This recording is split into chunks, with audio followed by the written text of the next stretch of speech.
Friends, वापस आ गए हैं हमारे सेशन में बेसिक इंग्लिश ग्रामर सेशन 2। पिछले सेशन में मैंने आपको सिखाया था सेंटेंस को कैसे बनाएं। हाउएवर बहुत एक्सप्लेनेशन के बाद मैंने आपको ये रूल कंक्लूड किया था कि किसी भी सेंटेंस को अगर आप फॉर्म करना चाहते हैं तो उसका एक सॉलिड रूल लगता है, that is subject plus verb plus the object.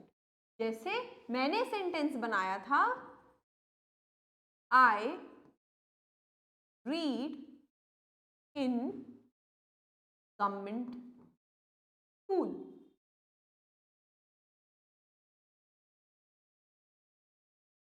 Fine, जिसमें मैंने आपसे ये बोला था कि जो करता है दैट्स द सब्जेक्ट, जो यहाँ पे आए है। देन जो कर्म आप कर रहे हो that's your verb. Whatever you are referring to as an object, मतलब जहां आप जा रहे हो, फॉर एग्जाम्पल इस सेंटेंस में you are saying I read in government school, ठीक है, तो इन अ गवर्नमेंट स्कूल हमारा क्या हो गया, ऑब्जेक्ट। अगली चीज जो हमें यहाँ पढ़नी है, मैंने जहां लास्ट लेक्चर छोड़ा था कि हमें कैसे पता कि यहाँ रीड लगाना है, रीडिंग लगाना है, हैज रेड लगाना है, कौन से ऐसे रूल्स हैं जो ये डिफाइन करते हैं कि वर्ब्स को किस तरीके से सेंटेंस के अंदर पुट किया जाए। आइए स्टार्ट करते हैं हमारा आज का सेशन और सीखते हैं बहुत सारी नई चीजें। बेटा आप कभी भी इंग्लिश ग्रामर का बेसिक सेशन सीरीज देखना, कुछ भी कोर्स देखना स्टार्ट करेंगे तो वहां डायरेक्टली पार्ट्स ऑफ स्पीच से स्टार्ट करा दिया जाता है। मैंने एक स्लाइटली डिफरेंट अप्रोच फॉलो किया है। मैंने आप लोगों को ये बताना पहले जरूरी समझा कि जो सेंटेंसेस आप इंग्लिश में बोलने की कोशिश कर रहे हो उसको बनाने का सिंपल मेथड क्या है। ठीक है, आज मैं आपको इस लेक्चर में ये बताऊंगी कि जो भी सेंटेंस आप बनाएं, फॉर एग्जाम्पल दूसरा सेंटेंस ले लेते हैं, आई से नहीं लेते इस बारी, किसी और चीज से ले लेते हैं। राहुल एंड अंकित, ठीक है, दो लोगों की बात करी है मैंने, Rahul and Ankit go to school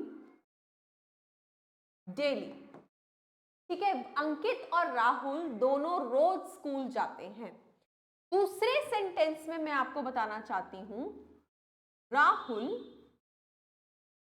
goes to school daily, है ना। चलिए आइए बात करते हैं।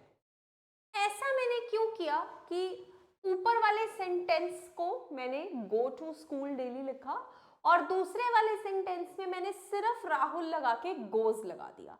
बस आज के लेक्चर में हम इसी एजेंडे को जरा अच्छे से समझ लें। ठीक है, चलिए आइए पहले सेंटेंस को बाइफरकेट करते हैं।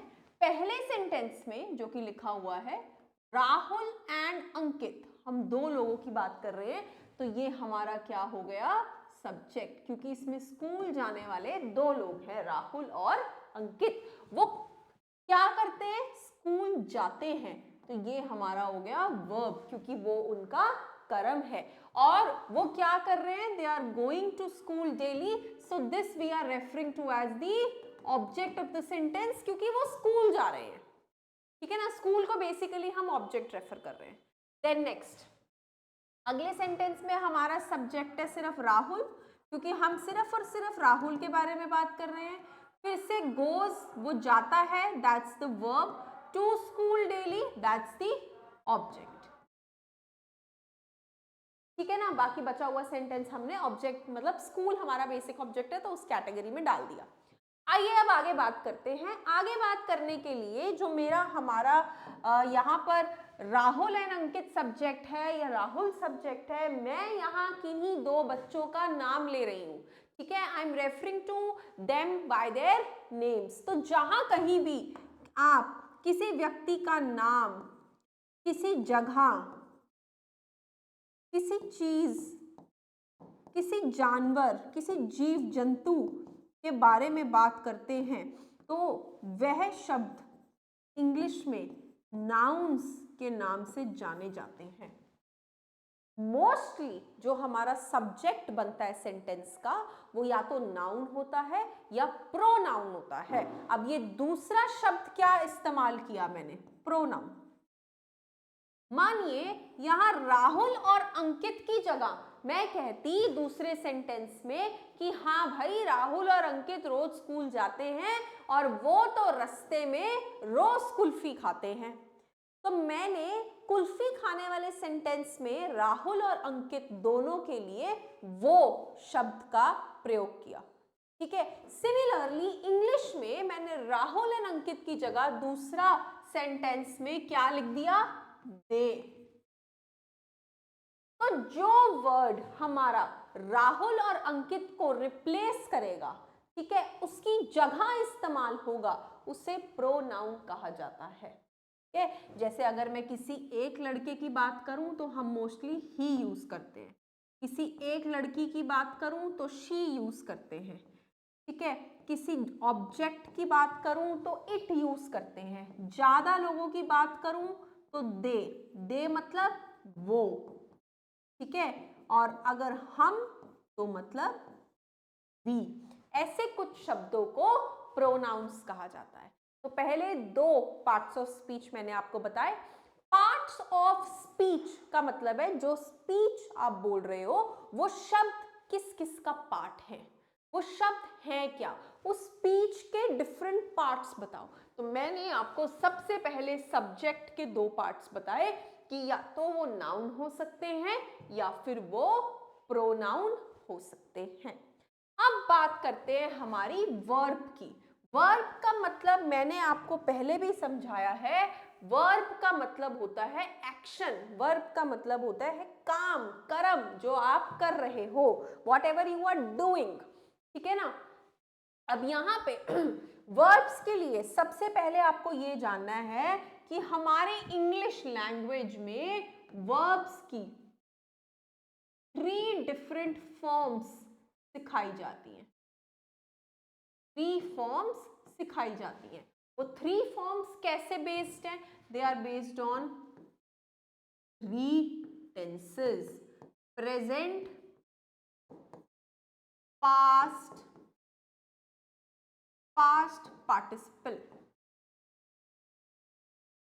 ठीक है, मतलब देखा जाए तो हमने अपने एक्शन की, अपने काम की जो क्रिया है, जो वर्ब है, उसको 3 फॉर्म्स में स्टडी करना चाहा।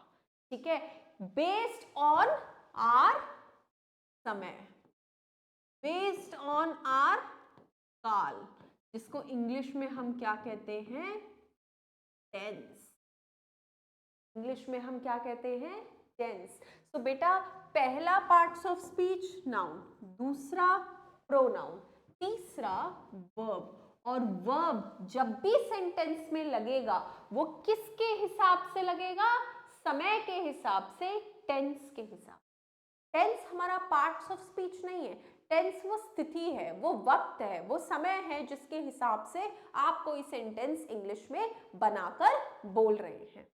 ठीक है, तो इसीलिए एक लिस्ट दी जाती है फॉर 3 फॉर्म्स ऑफ वर्ब। जैसे मेरा वर्ब यहां गो है, तो गो की 3 फॉर्म्स होती है, गो, वेंट, गॉन। ये हमारी वर्ब की पहली फॉर्म, ये दूसरी, ये तीसरी।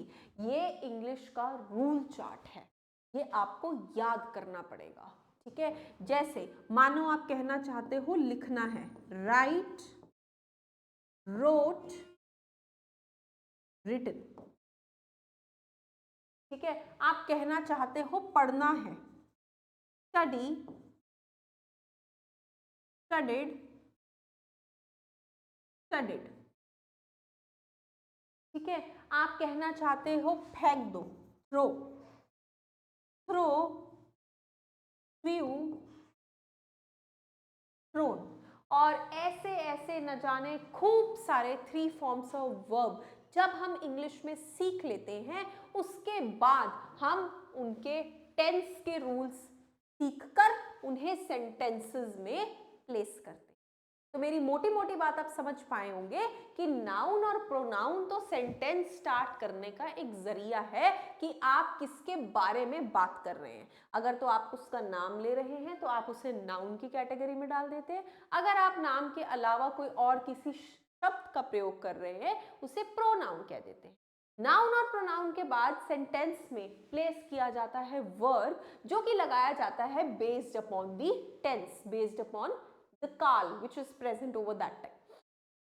अब वर्ब को टेंस के अकॉर्डिंग प्लेस करने के लिए इंग्लिश ग्रामर में वर्ब्स की 3 फॉर्म सिखाई जाती हैं, जो कि पहली फॉर्म वर्ब 1, दूसरी वर्ब 2, तीसरी वर्ब 3, और फिर इनके स्पेसिफिक रूल्स हम लर्न करते हैं ताकि सेंटेंसेस को ढंग से बना सके। कहीं नहीं जाइएगा, मेरा सीरीज फॉलो करते रहिए। थर्ड सेशन में मैं आपको इनका रिलेशन एक दूसरे के साथ डिटेल में वन ऑन वन एकदम स्क्रैच से एक्सप्लेन करूंगी।